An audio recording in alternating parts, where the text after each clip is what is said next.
Haunts of Camp Evergreen. The rusting gate groaned as Sarah pushed it open, the sound echoing through the overgrown clearing. Camp Evergreen, once a haven of childhood summers, lay before them, a spectral silhouette against the twilight sky. Vines snaked across rickety cabins, their windows like vacant eyes staring back. A chilling wind whispered through the skeletal remains of a once proud flagpole, carrying with it the scent of damp earth and forgotten memories. Sarah, Ben, Emily, and Max, all in their early 20s, had been inseparable since their days at Camp Evergreen. Now, years later, they'd come on a nostalgic weekend trip, a desperate bid to recapture a carefree time long gone. Each carried their own baggage, silent shadows cast by past mistakes. Sarah, the once outgoing leader, had a weary edge to her eyes. Ben, the jokester, seemed to force his laughter. Emily, the quiet observer, hugged her knees tightly, a tremor in her hands. And Max, ever the adventurer, masked a nervous energy with a restless gait.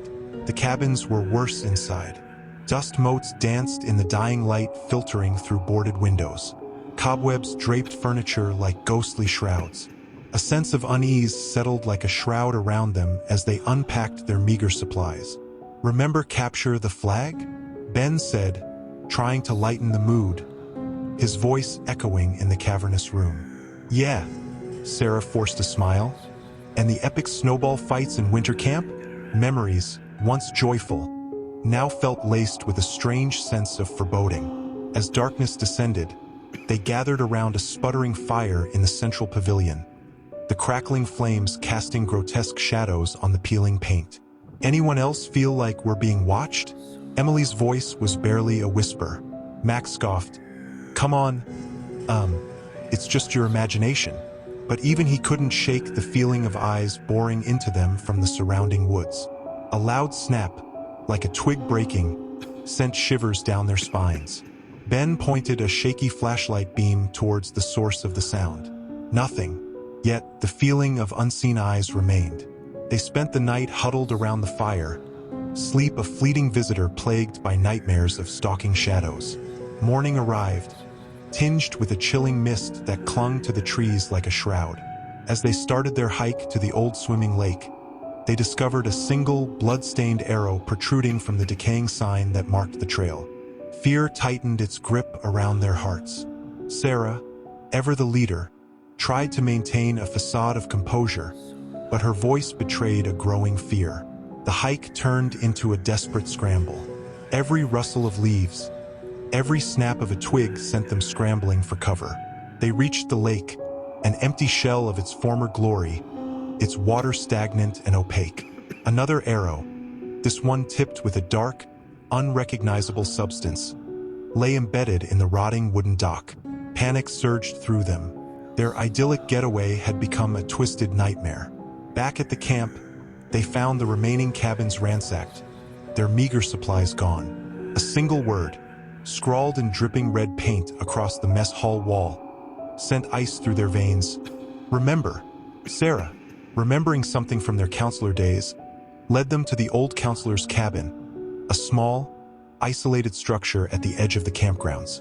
Inside, they found a dusty box filled with faded photographs and news clippings. It was all there, the story of the camp counselor who had gone missing years ago, accused of cruel pranks and suspected abuse by the children under his care. The news clippings spoke of a search that yielded nothing, then of a chilling discovery. The counselor's body found deep in the woods, brutally murdered with arrows tipped with a toxic concoction brewed from poisonous mushrooms. The killer was never found, the case left unsolved. As the pieces fell into place, the fear morphed into a different kind of terror. They were being stalked by a vengeful spirit, a twisted embodiment of their childhood fear and resentment towards the missing counselor. They understood now why they had been targeted. This wasn't just a random attack. It was a twisted game of revenge. Suddenly, a guttural scream tore through the clearing. Emily. They found her outside her cabin, lifeless, an arrow protruding from her chest, the strange poison turning her skin an unnatural shade of green. Grief and terror choked them, but there was no time for mourning. They had to get out of there alive. Sarah, using her knowledge of the camp layout, devised a plan. They would use the old canoe from the lake to reach the river at the far end of the campgrounds. It was a risky gamble, but their only chance. As they pushed the canoe into the stagnant water, a figure emerged from the trees. It was tall and skeletal, dressed in tattered remnants of what might have once been a counselor's uniform. Its face was obscured by a tangled mess of hair and a mask fashioned from a crudely stitched animal skull. The smell of decay wafted from it, a horrifying confirmation of the twisted spirit inhabiting the body. The figure let out a guttural roar, a sound that seemed to claw its way from the grave, and charged towards them. Adrenaline surged through their veins. Max, ever the athlete, grabbed a broken paddle and braced himself at the front of the canoe.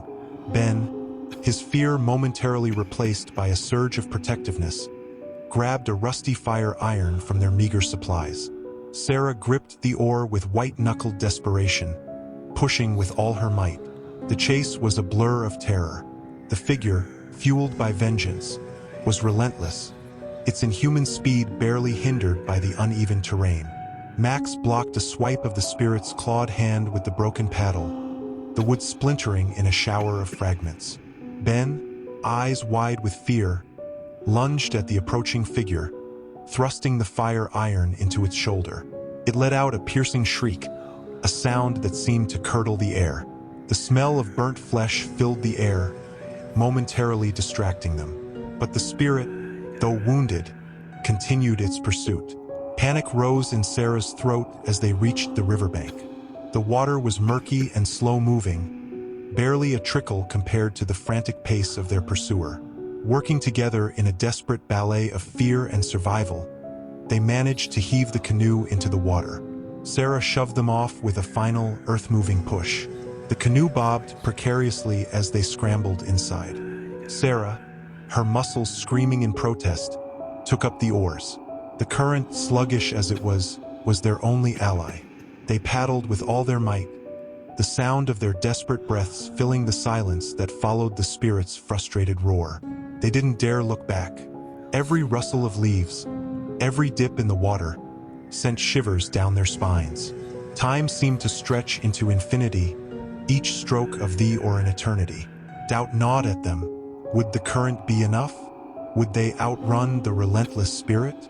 As the sun began to dip below the horizon, painting the sky in fiery hues of orange and red, a sliver of hope emerged. In the distance, they saw signs of civilization, a faint plume of smoke rising from a farmhouse nestled amongst the trees. With renewed vigor, they paddled towards it, their hearts pounding with a desperate hope. Just as the last rays of sunlight faded, they reached the bank. Scrambling out of the canoe, they collapsed onto the damp earth, gasping for breath. They didn't dare celebrate their escape.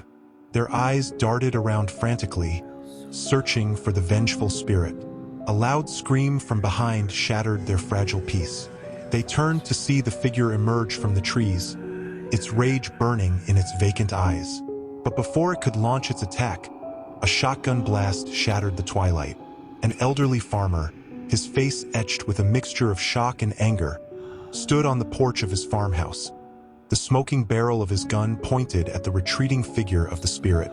The spirit let out a final, ear-splitting shriek before disappearing into the thick undergrowth.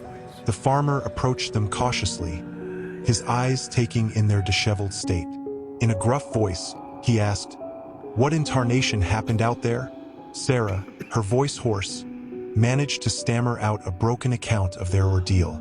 The farmer listened patiently, his face grim. When she finished, he shook his head sadly.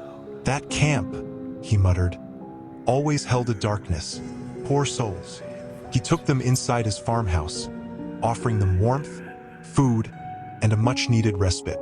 As the fire crackled in the hearth, casting flickering shadows on the walls, Sarah, Ben, and Max recounted their past. The childhood pranks and petty resentments that seemed so insignificant now. Shame mingled with their grief for Emily, a reminder of the unintended consequences of their actions. The police arrived the next morning, alerted by the farmer. They searched the campgrounds but found no trace of the spirit or any physical evidence of their encounter.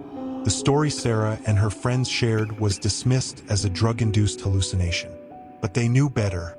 The scars, both physical and mental, remained as a chilling reminder of their horrifying weekend getaway. They left Camp Evergreen a changed group. The carefree spirit of their youth was gone, replaced by a deep-seated understanding of the fragility of life and the weight of their past. Their encounter with the vengeful spirit served as a harsh lesson. Sometimes, the shadows of the past can return, twisted and monstrous, demanding a reckoning for forgotten sins. It was a story they would carry with them, a chilling reminder that in the bright light of day, they couldn't shake the feeling that unseen eyes still watched them. A chilling reminder that the horrors of Camp Evergreen might not be entirely over.